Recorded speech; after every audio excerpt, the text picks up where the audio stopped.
सास बहू का लिव इन रिलेशन। नेहा खुले विचारों वाली लड़की थी। अरे नेहा, क्या दिन में सोती है? ससुराल में ऐसा नहीं चलेगा, वहां तो काम करना पड़ेगा। काम जितना काम होगा कर लूंगी माँ, पर अगर कोई ये कहे कि सारा आराम छोड़कर सिर्फ काम ही करना है तो ना भी ना, मुझे नहीं करनी शादी। अरे कैसी बात कर रही हो? अच्छा चलो जाकर नहा लो, मैं नाश्ता लगा देती हूँ, फिर तुम्हें कॉलेज भी तो जाना है। नेहा कॉलेज के लिए निकल जाती है। वो सोचने लगती है कि ससुराल में वो कैसे मैनेज करेगी। क्या हुआ नेहा, परेशान लग रही हो? अरे यार, तू तो मुझे जानती है ना, मुझे अपनी लाइफ बिल्कुल परफेक्ट चाहिए, लेकिन लग नहीं रहा लोग मानेंगे। यार, कहीं मेरी शादी ऐसे घर ना हो जाए जहां मेरी जिंदगी ही नरक हो जाए। अरे मैंने ना कल एक इंग्लिश फिल्म देखी थी, उसमें भी कुछ ऐसी ही समस्या थी हीरोइन की। अच्छा, तो फिर क्या किया उसने? उसने तो अपने होने वाले पति से साफ साफ कह दिया कि वो पहले उसके घर कुछ दिन तक बिना शादी के रह कर देखेगी, और अगर ठीक लगा तो ठीक, वरना तेरे मेरे रास्ते अलग। अरे हाँ यार, ये तो बिल्कुल सही आइडिया दे रही है तू मुझे। चल मैं तो चली, थैंक्स यार, तूने मेरी प्रॉब्लम सॉल्व कर दी। ये बोलकर नेहा खुशी खुशी वहां से निकल जाती है, लेकिन पीछे से उसकी सहेली कहती है, अरे नेहा, नहीं नहीं, कुछ नहीं सुनना मुझे। ये बोलकर वो वहां से चली जाती है। हे भगवान, पूरी बात सुने बिना ही चली गई। अरे वो तो विदेशी फिल्म थी, वहां सब चलता है, लेकिन ये तो भारत है, सभ्यता और संस्कारों वाला देश, जहां शादी से पहले लड़की को ससुराल में नहीं रखा जाता। खैर, नेहा मस्त होकर घर आती है। नेहा, कल तुझे लड़के वाले देखने आने वाले हैं, और हाँ, इस बार कोई बहाना नहीं चलेगा। हाँ हाँ, आने दो आने दो, मैं तैयार हूं शादी के लिए। अगले दिन लड़के वाले आते हैं, जहां लड़का कहता है, मुझे अकेले में लड़की से कुछ पूछना है। हाँ हाँ, क्यों नहीं बेटा, जाओ नेहा, घर तो दिखा दो इन्हें।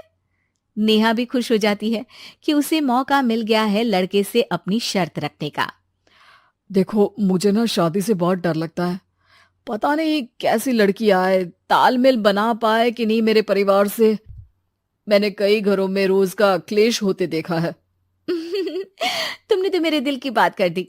मैं भी यही सोच रही थी कि भाई सास तो अच्छी होनी चाहिए, पति सपोर्ट करे ना करे, रहना तो पूरे दिन सास के साथ है। लेकिन मेरे पास ना इसके लिए एक बहुत अच्छा आइडिया है। अच्छा, कैसा आइडिया? क्यों ना शादी के पहले मैं कुछ दिनों तक तुम्हारे घर आकर रह लूं, तुम लोग मुझे समझ लेना, मैं तुम लोगों को समझ लूंगी। ठीक लगा तो शादी, वरना टाटा बाय बाय। क्यों? लड़के को नेहा की बात में दम लगता है। वो घर के सभी लोगों के सामने नेहा की बात रखता है। अरे पागल हो गई है क्या? ये कैसी शर्त है? अरे शादी से पहले मैं क्यों तुझे किसी और के घर भेजूंगी रहने? अरे लड़की के ख्याल तो 20 साल आगे के हैं, इतनी भी खुले विचारों वाली लड़की नहीं चाहिए हमें। अरे माँ, क्या बुरा और गलत बोल रही है ये? रहना तो हम दोनों का है ना। कल को कोई परेशानी आई तो तुम सब तो ये बोलकर निकल जाओगे कि जिंदगी तुम लोगों को ही निभानी है, तुम लोगों को जो करना है करो। तब क्या करूंगा बताओ? सबके समझाने पर वो लोग मान जाते हैं। वाह, मैं 2-3 दिनों में पैकिंग कर लूंगी, तो आकर मुझे ले जाना। और नेहा पहुंच जाती है विशाल के घर। आओ आओ, ये रहा तुम्हारा कमरा। इस घर में तुम एज अ गेस्ट रहो, लेकिन माँ तुम्हें बहू की तरह ही ट्रीट करेंगी, और तुम भी उन्हें सास की तरह ही रखना। बस फिर क्या था, शुरू हो जाता है लिव इन सास बहू का ड्रामा। अरे चाय तो बना दे बहू। जी सासू माँ, अभी लाई। नेहा चाय लेकर आती है कि बस चाय लेकर आई हो, इसके साथ पकोड़े भी ले आती। लेकिन आपने तो बताया ही नहीं कि आपको चाय के साथ पकोड़े भी चाहिए। हाँ हाँ, अब तो पता चल गया ना। रात को खाना खाने के बाद नेहा किचन में खटर पटर कर रही होती है। क्या हो रहा है वहां नेहा?